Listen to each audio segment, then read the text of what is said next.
east side of Buffalo, I guess is what you could call it.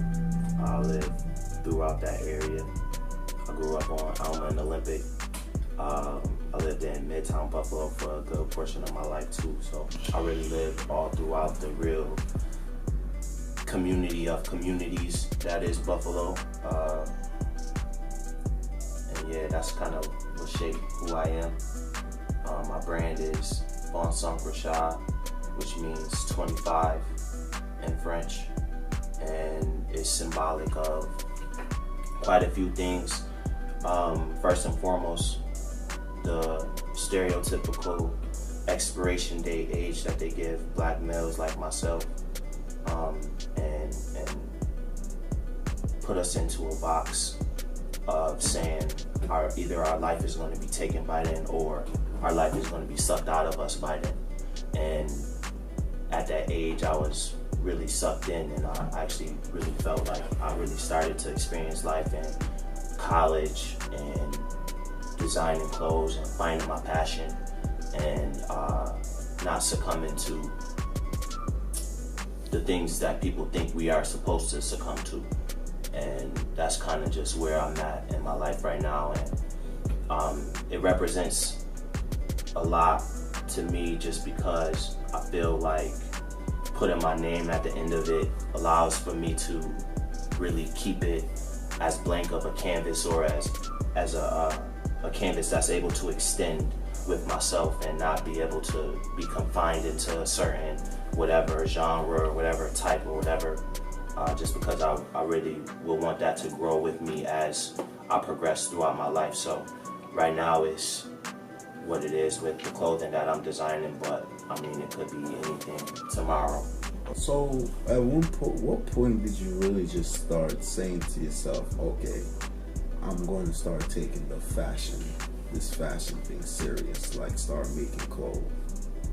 Well, I had been doing streetwear. Well, actually, I did music for a while, and that kind of sucked me into, the fashion culture, I guess you could say. And when that was kind of when my time was really up with that, I migrated towards streetwear and taking care of the business side of streetwear brand, and being around certain individuals that I could see that were really putting the work in to gain an understanding of what's going on in fashion and make the brand better. And from a business side, like you gain a certain type of respect for that.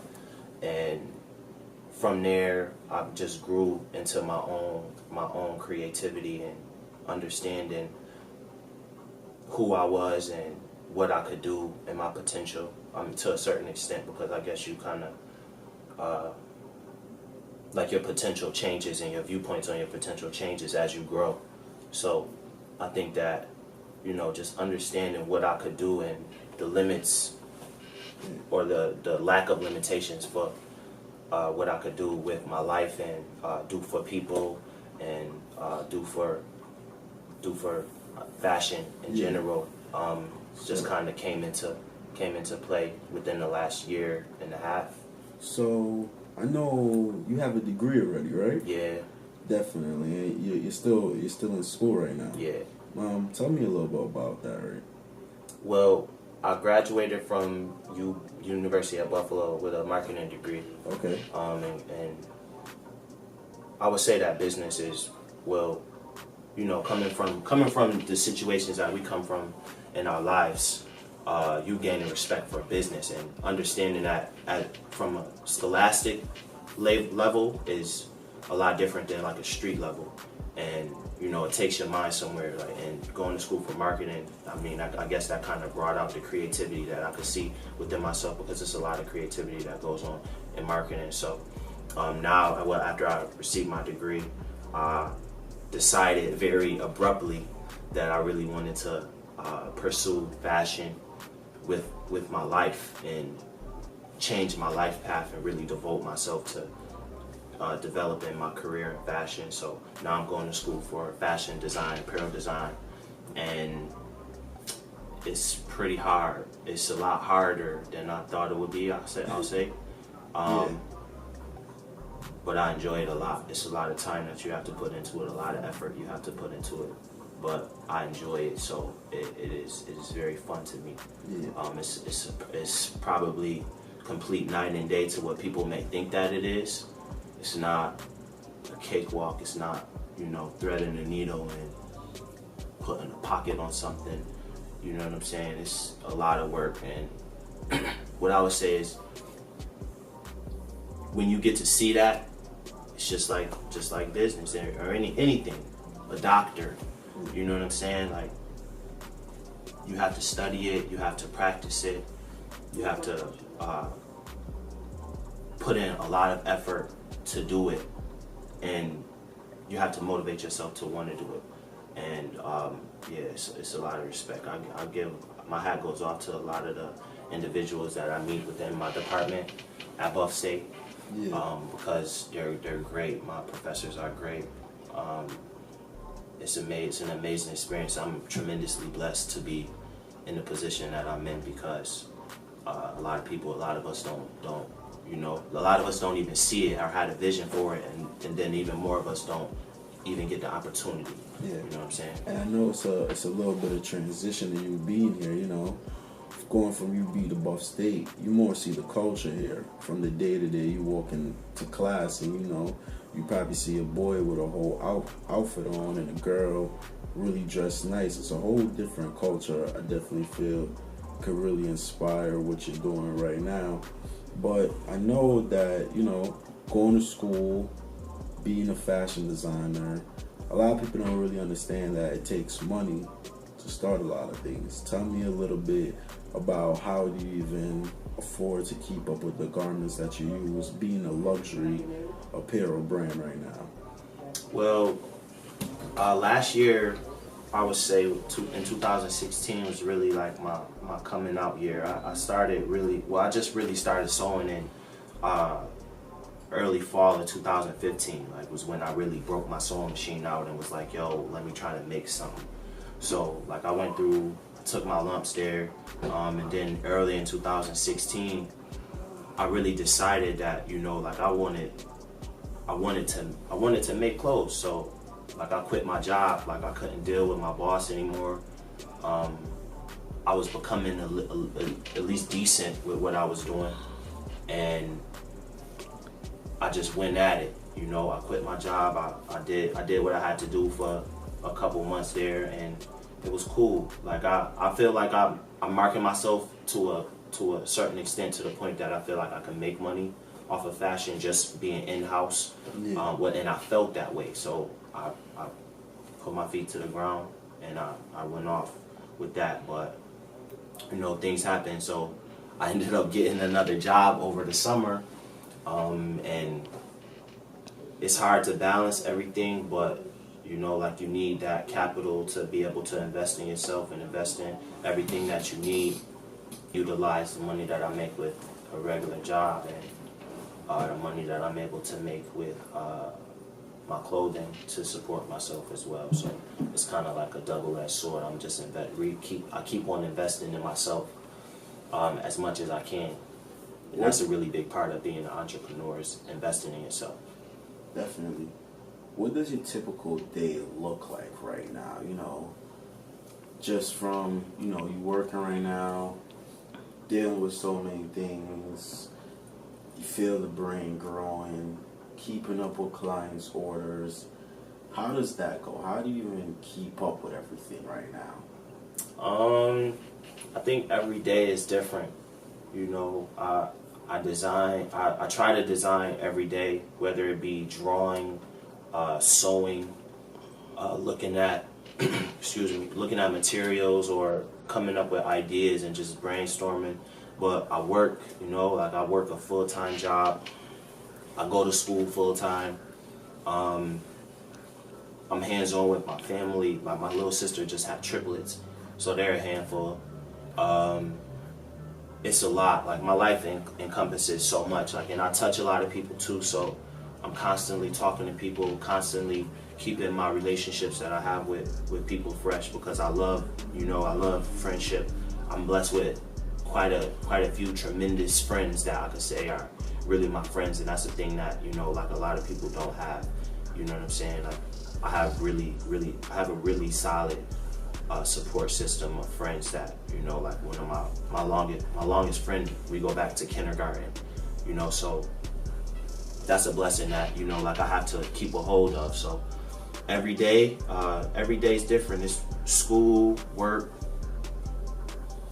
clients, personal growth,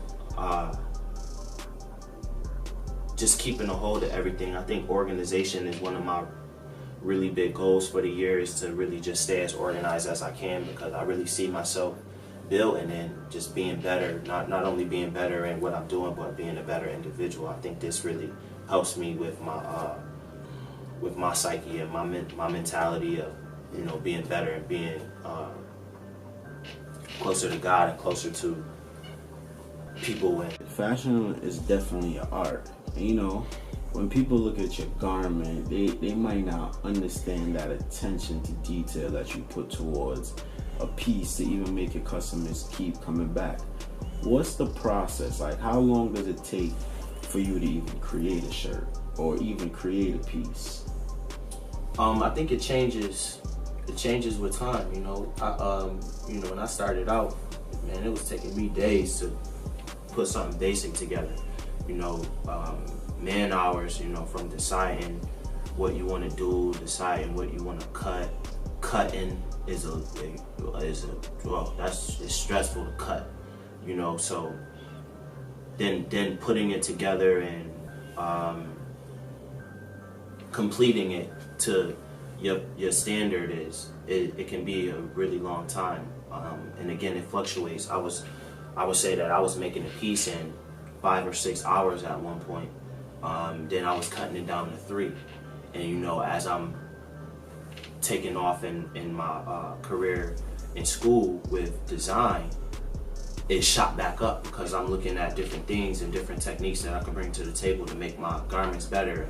Working with different materials and better materials was one of the big things, and one of my professors really challenged me to use better materials. So, you know, you don't want to mess them up when you're paying $60 a yard for something. You got to take your time. So the amount of time that it takes really is dependent. Like, it'll go down, it'll go up. It's all over the place, boy. And you know, you just said $60 a yard, and sometimes I believe people look at stuff, and don't get me wrong, some stuff are just basic with a hype behind it and just overpriced.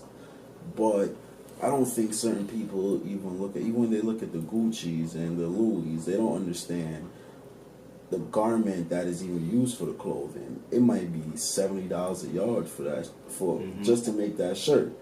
So you going into that, like, what are your price ranges right now? I'm looking at right now, I probably say the cheapest thing that or the most inexpensive thing that I will put together will probably run anywhere like $60 to $70. And the most expensive thing out of what I'm making right now could probably go up to $150 or $200, just depending on what we put together for it and the materials that I'm using. Again,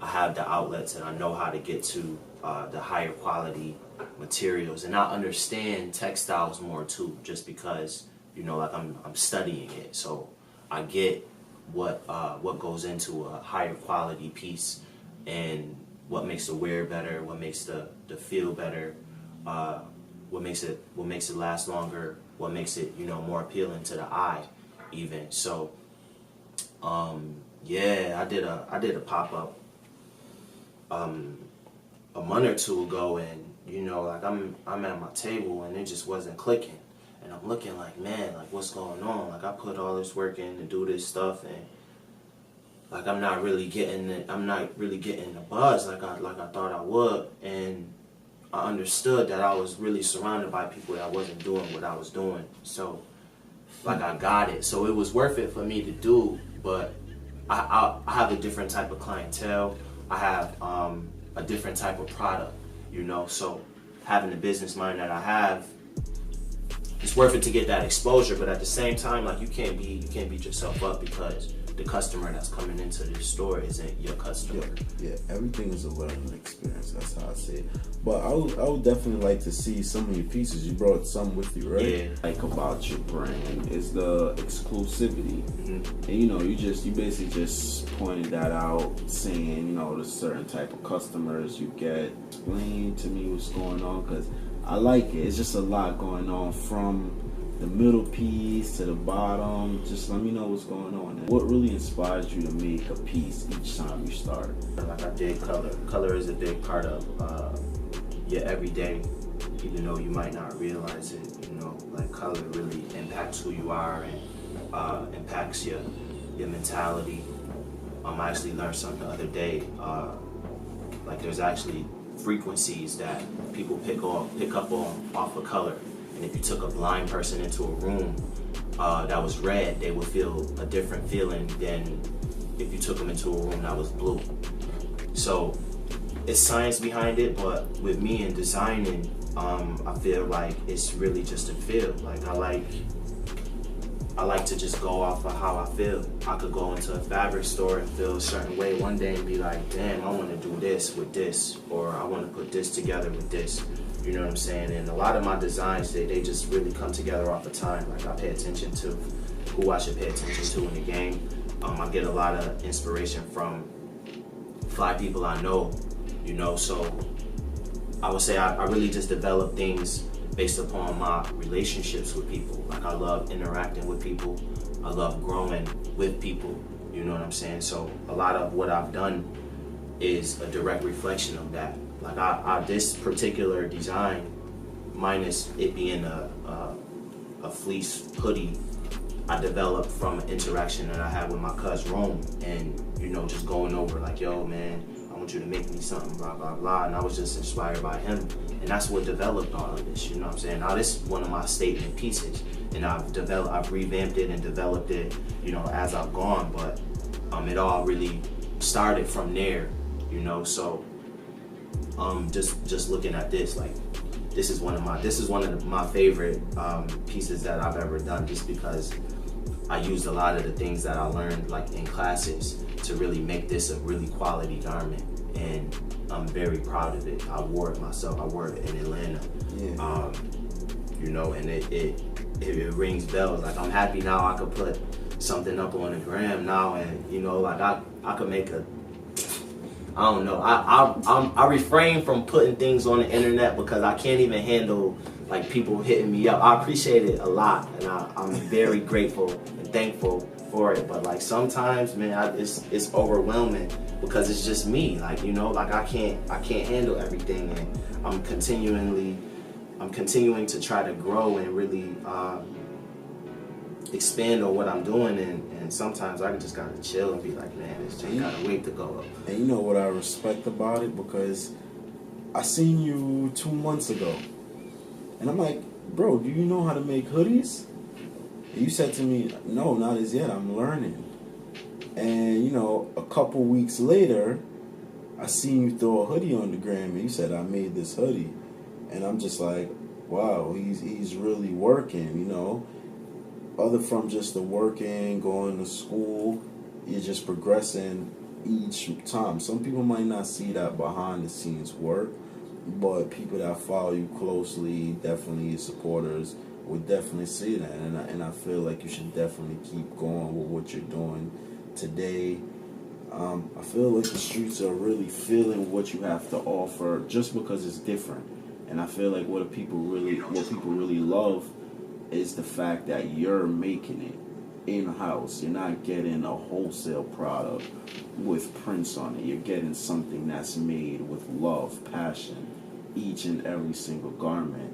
And that's the only reason why we chose to really bring you up here, because not a lot of designers are offering that nowadays, and that's something that's key to the market right now. So definitely we would love to see you grow. Definitely love to have you here for another interview to see where you have progress in the future. So, but one last question before you go. Where do you see yourself in 5 years? I don't know. I really enjoy the part of this that allows me to touch people, you know, so it's really no telling where it could take me. I've traveled thanks to clothing that I've made. I've inspired people to go to school. Yeah. You know what I'm saying? Like, I've worked with kids. So all of that, man, that's amazing to me. You know what I'm saying? Like, my mother was a homeless teenager when I was born. You know, so to be here right now is a miracle and a blessing. So all of this, man, it's just icing on the cake. You know what I'm saying? And to the people that have played a part in my life and helped me to be where I am, I'm forever grateful. So I just want to pay that forward as much as I can. And if all of this was over tomorrow, you know what I'm saying, I'm gonna have memories. I'm gonna remember a text from Malika like, yo, I'm going back to school. Thank you for inspiring me to go back to school. I'm gonna have a picture of a little kid in the A with my t-shirt on his birthday.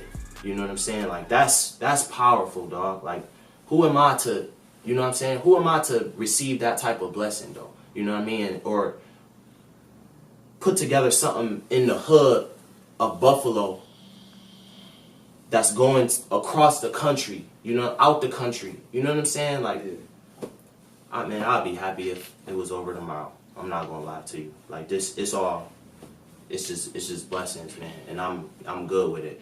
I'm happy. So, as far as it goes, we'll see. I'm really just developing and continuing to grow and remaining thankful, shining when I need to, because, you know, like, who would I be to hide my blessings? But, you know, we'll see what happens. I'm thirsty for knowledge. I want to continue to learn, continue to be creative for as long as I can, and just continue to grow. Definitely. You want to tell them your Instagram? Yeah. Social media? It's Vincent Rashaad for the moment. It's VINGTCINQ. That's 25 in French. Rashaad, my name, RASHAAD. My website is VincentRashaad.com. I have a Facebook page, Vincent Rashaad. So follow me, please. Show love, like, share. Enjoy the experience and the ride. And yeah, thank you, because you play a part too. I'm inspired by the world and love and people and interaction and yeah, life. More life for my brothers trying to better things. Cause all my men are running to the money, we'll be running like I.